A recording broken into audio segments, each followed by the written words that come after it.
कोई भी बिगिनर जो टेक्निकल एनालिसिस को अभी अभी सीखना शुरू किया है, वो सभी लोग कैंडलस्टिक का बेसिक कंसेप्ट समझने के बाद काफी सारे कैंडलस्टिक पैटर्न सीखने की जर्नी में लग जाते हैं।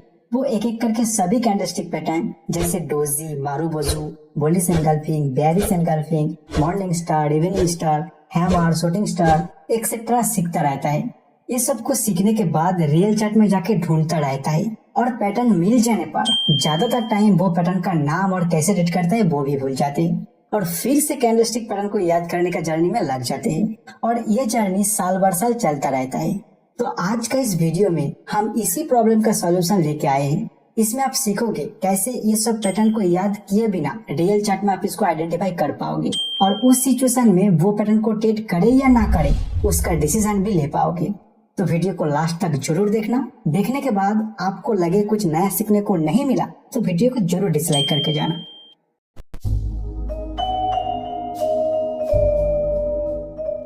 इस कंसेप्ट को समझने के लिए हमें पहले कैंडलस्टिक का बेसिक फॉर्मेशन को थोड़ा देखना है।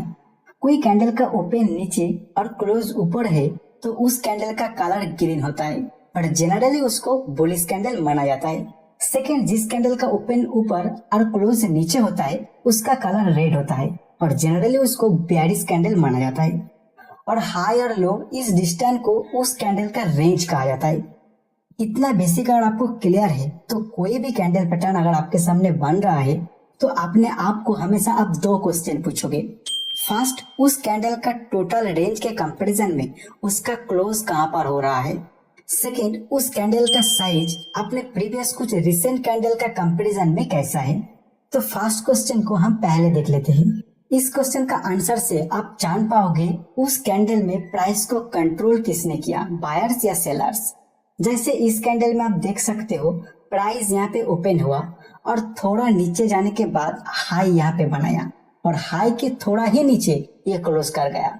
तो कैंडल का टोटल रेंज के कंपैरिजन में क्लोज हुआ हाई के नजदीक।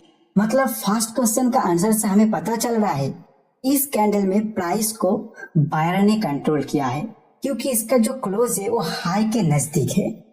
अभी आप ये कैंडल को देखो, हो सकता है ये एक ग्रीन कैंडल मतलब बुलिश कैंडल, लेकिन टोटल रेंज के कंपैरिजन में अगर हम इसको देखें तो हम देख सकते हैं क्लोज हो रहा है टोटल रेंज के लो के आसपास। इसका मतलब इस कैंडल में प्राइस को कंट्रोल किया है सेलर्स। अभी आप ये दोनों कैंडल को देखो, इसमें एक बुलिश कैंडल और एक बेयरिश कैंडल, लेकिन दोनों ही अपने टोटल रेंज के कंपैरिजन में लगभग मिडिल पॉइंट के आसपास क्लोज किया है। मतलब इस कैंडल सेशन के दौरान ना तो बायर्स और ना सेलर्स प्राइस को कंट्रोल कर पाया। तो यहाँ पे एक इनडिसीजन टाइप का प्राइस एक्शन हुआ है। तो आप याद रखिए कोई कैंडलस्टिक पैटर्न का अगर आप देख रहे हो और उसमें बाय डिसीजन ले रहे हो तो उसमें प्राइस बायर्स का कंट्रोल में होना चाहिए और जब सेल डिसीजन ले रहे हो तो उस कैंडल में प्राइस सेलर का कंट्रोल में होना चाहिए।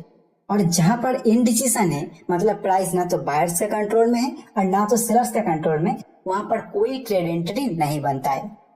अभी आप कहोगे तो सिंगल कैंडलस्टिक पैटर्न था जिसका प्राइस एक्शन देख के रेंज निकल के हम बता सकते कौन प्राइस को कंट्रोल कर रहा है, लेकिन 2-3 या उससे ज्यादा कैंडलस्टिक लेके जो पैटर्न बनता है उसमें क्या होगा।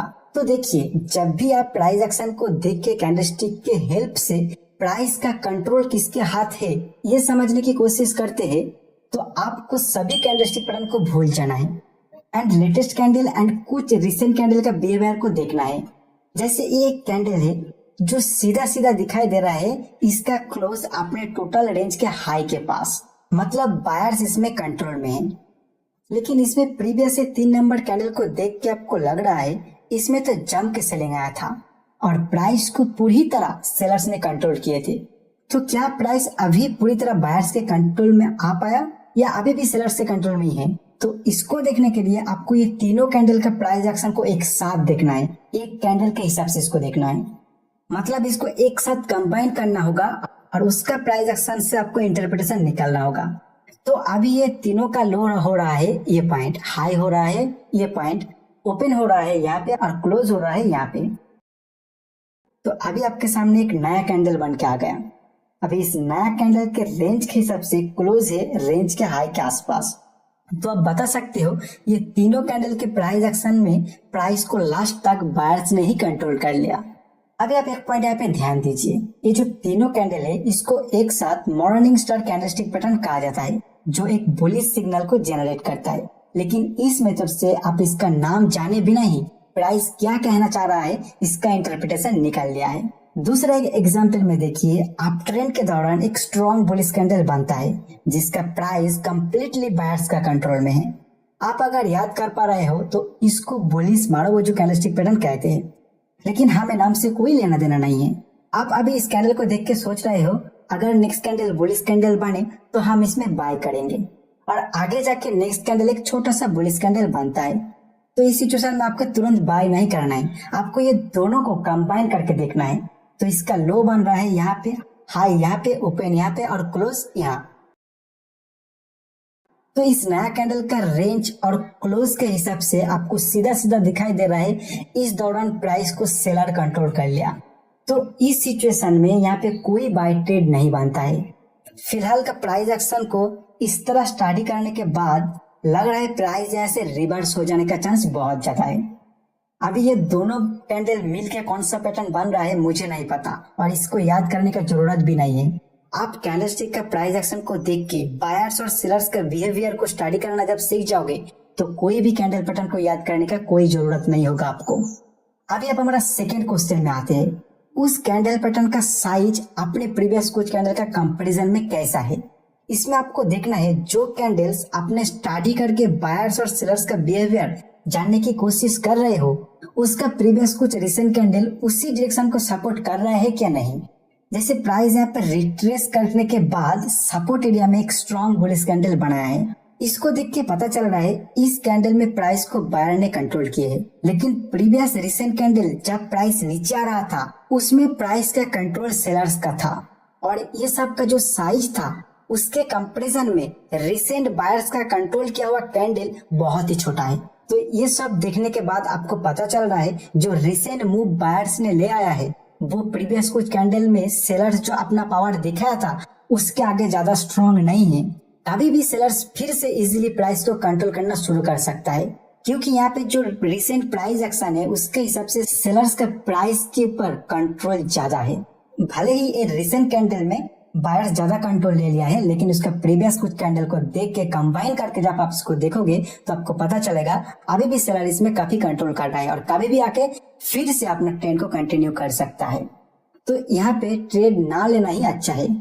इस एग्जाम्पल में आप देखोगे रिसेंट दो कैंडल के प्राइस एक्शन के हिसाब से प्राइस को बायर स्ट्रांगली अपने कंट्रोल में कर चुका है, और रिसेंट कुछ कैंडल का प्राइस इसके कंपैरिजन में छोटा है। इससे आपको पता चल रहा है जो मूव हुआ है उसके पीछे स्ट्रॉन्ग बायर्स का हाथ है। अभी सेलर्स आके इजीली इसको कंट्रोल नहीं कर पाएगा, तो आप यहाँ पे बाय करने की सोच सकते हो।